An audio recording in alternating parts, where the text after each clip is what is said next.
오늘 아침 속보로 전해진 바와 같이 문재인과 윤석열 대통령 당선인의 오늘 오찬 회동이 무산됐습니다. 회동이 연기된 구체적인 이유에 대해선 양측 합의에 따라 밝히지 못한다는 입장을 나타냈는데요.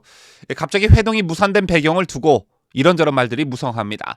어떤 얘기들이 나오고 있는지 살펴보겠습니다.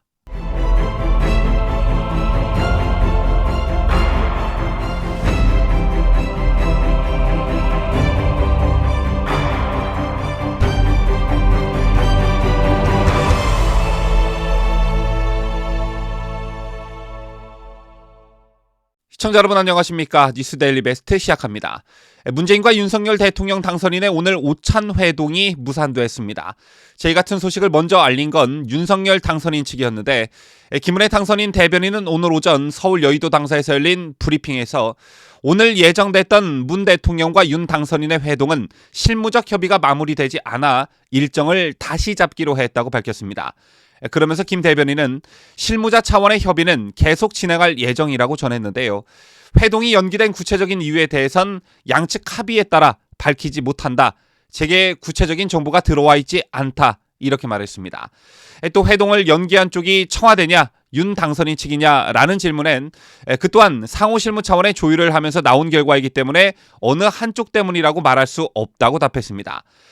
박경미 청와대 대변인도 서면 브리핑에서 오늘 예정됐던 문 대통령과 윤 당선인의 회동은 실무적 협의가 마무리되지 않아 일정을 다시 잡기로 했다며 실무 차원에서 협의는 계속 진행해 나갈 예정이라고 밝혔는데요.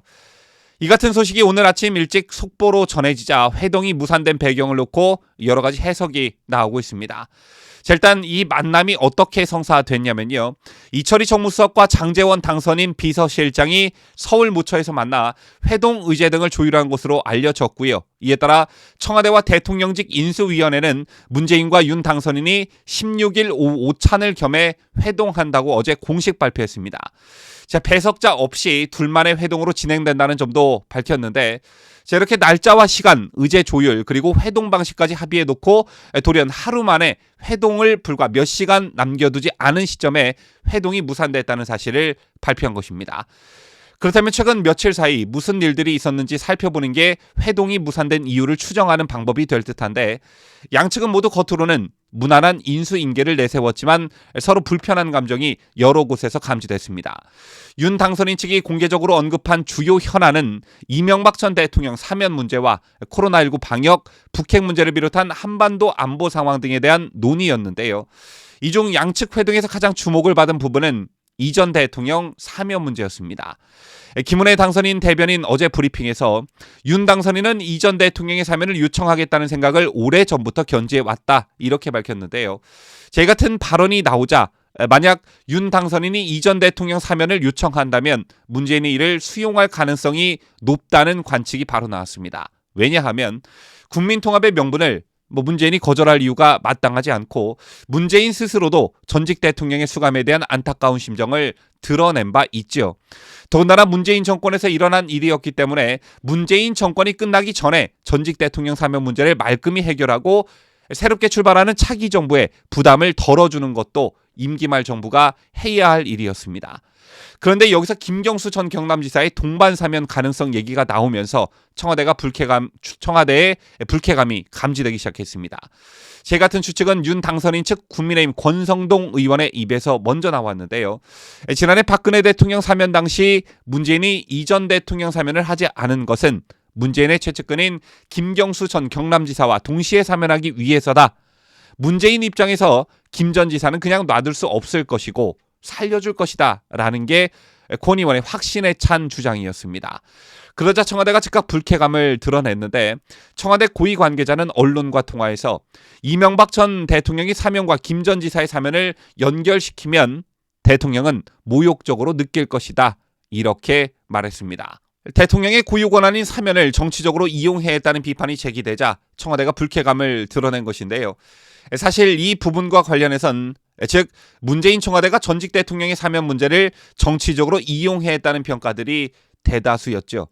전직 대통령 두 분을 임기가 거의 끝날 때까지 옥에 가둔 것도 이번 문재인 정권이 처음이었고 그 이유로 꼽히는 게 반대 진영의 정치 지도자를 옥에 가둠으로써 지지층들의 지지를 받고 국정 동력으로 삼으려 했습니다.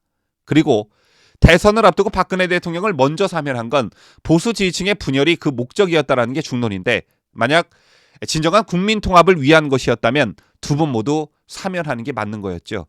자, 때문에 임기 내에 김경수를 사면하기 위해 이명박 전 대통령을 인질로 잡아둔 것이 아니냐는 권성동 의원의 주장은 일가견 일리 있는 말입니다. 또 노무현 전 대통령의 극단적 선택에 이명박 전 대통령의 책임이 있다는 좌파들의 악감정도 고려 대상이었겠죠. 자, 다음 인사권을 둘러싼 기싸움도 굉장히 치열했던 것으로 보여집니다. 당선인 측 김은혜 대변인은 문재인 정부에서 꼭 필요한 인사의 경우에는 협의를 진행하고 그렇지 않을 경우에는 인수인계가 원활하게 진행될 수 있도록 요청했다, 이렇게 말한 바 있는데요. 공기업을 비롯한 일부 인사에 대해 인수위 측과 사전에 논의해야 한다는 의중을 청와대에 공개적으로 피력한 것입니다. 현재 이주열 한국은행 총재와 강민하, 손창동 감사위원 등 일부 합의제 행정기구 인사들의 임기가 3월 말에 끝나는데요. 이 같은 당선인 측의 요청에 청와대는 임기 내에 주어진 인사권을 행사하는 것은 당연하다, 이렇게 반박했습니다.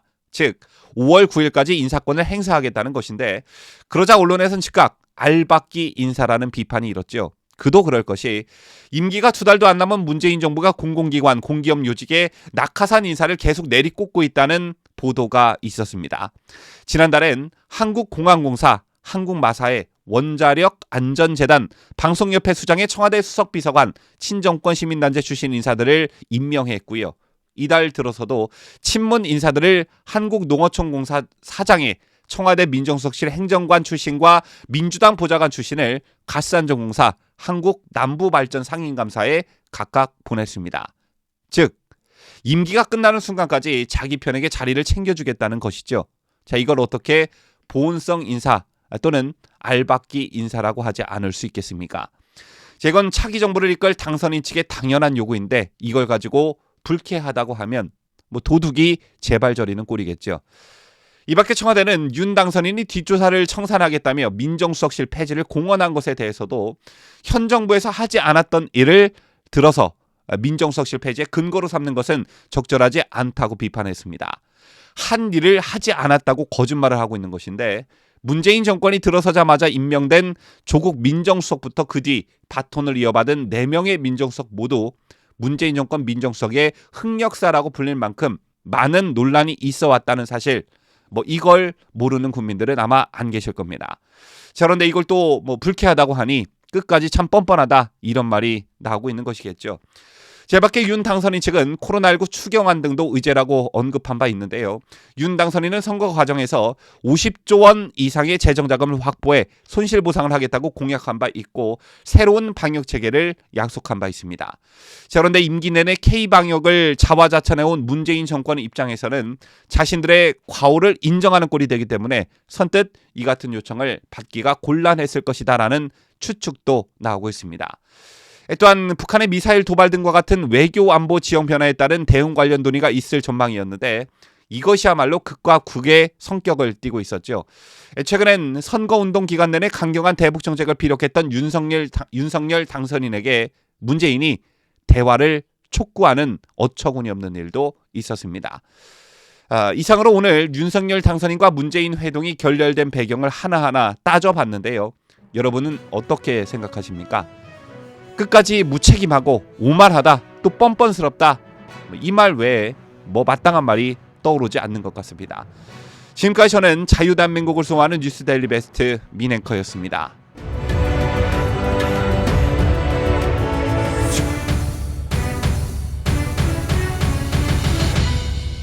함께해요. 뉴스데일리 베스트.